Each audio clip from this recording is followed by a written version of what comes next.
Hello everyone, welcome back to the workshop. So in this video we're going to be looking at another forging process called a riveted joint. I'm starting with a piece of 3/8 inch square mild steel bar, and I'm going to be using a 1/4 inch round punch to punch and make the hole where we're going to rivet on another bar. We're going to go 3/4 of the way through the stock, the material, and then we're going to flip it over and we're going to drive the slug out from the back side. If you haven't watched the fundamental course yet on punching and slitting and drifting and splitting and those sort of things, you need to go ahead and watch those first and then practice those before you move on to doing a riveted joint like this. So there we go, we got the hole through there. We're going to heat that back up. Now in this heat we're going to use a pin, a drift pin, to drift it to final size and dimension that our rivet is. Now this is a 3/8 inch drift pin that I'm driving through here to open this hole up to the final size. So I started with a 1/4 inch punch and now I'm drifting the hole to a 3/8 inch size for the rivet to go through. Clean those faces up, make sure it's all nice and square, and there you have it. So we'll get that back in the fire, get it heated up. Now bring this out and I will drift it from the opposite direction. It's important to drift your pinholes, your pins from both sides, both directions. That way you don't have a taper on one side and a nice flat on the other. You want it to be nice and square throughout the whole entire piece. You want the hole to come through square, basically, is what I'm trying to tell you. Give it a quick brush. Rivet work can be added into so many different things, so this is a really useful skill to pick up in traditional joinery. Even if you're not going to be using it in a traditional sense, it really does comprise a lot of handy things that you can make with it. So there you go. I've got that other bar already prepped and ready to go. So now that we've got those bars, now right here, first off, I have made a mistake by cutting them bars off to a smaller size. I was going to be putting these on a key ring as an example ring for projects for students to look at, and I should have left the bars long first, got them riveted together, and then cut them off. You'll see why here in a minute when I go to actually rivet these pieces together.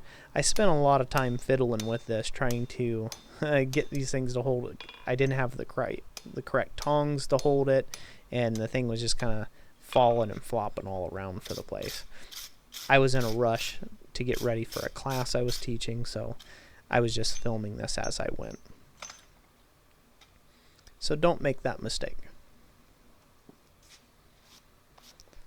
So as you were watching there, I was basically making a sever on that 3/8 inch rod that I was going to shove through there to make my rivets, or to my riveted joint, and I'm getting this all set up in preparation to bring that out and then twist off that little end rod into the piece. And then you'll see why I should have left that a longer bar. Right about now.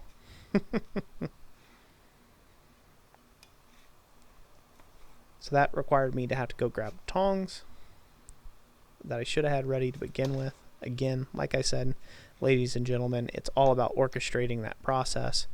If you can orchestrate your process really well, you'll be better off. Now you can see we've lost considerable heat in the rivet now.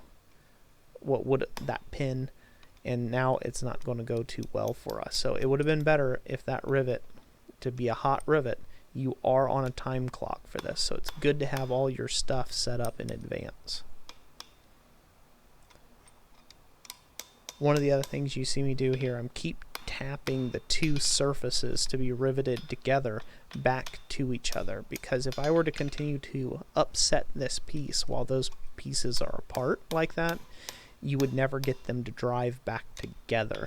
It would upset in between the two halves, and then you would never be able to get the joint closed. So it's very important that the joint stays tight and closed while you do your rivet work.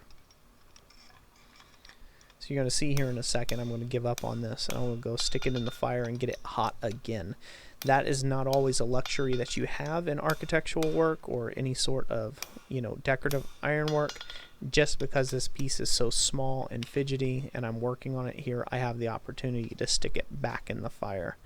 If this was a large piece, you would have to break out a rosebud on a torch or something and get it there if you missed your opportunity of getting that upset in that first go round. As you can see, I'm still playing with this rivet, trying to get it squared up, trying to get everything in line. Now there's another thing that I've seen other smiths do. They will lay a washer or some sort of bolster on the anvil top to support the bottom gap that you need, or stick out of the rivet head on the bottom side while you work the top side. I haven't ever really done that in my work. Usually things go a little bit better than what you're seeing here, but there you go. Sometimes you struggle with stuff even if it's on camera, and then later on you think to yourself, why didn't I just go do it in an easier way to begin with? But in the YouTube world, that's what you get. So there we go. We're going to drive down the rivet heads really nice and tight, and then as it cools, that joint will get a lot tighter, almost as good as a weld. So that's it for today. I hope you enjoyed the video. If I earned your subscription, consider subscribing. And as always, God bless you, and we will catch you on the next one. Thanks for watching.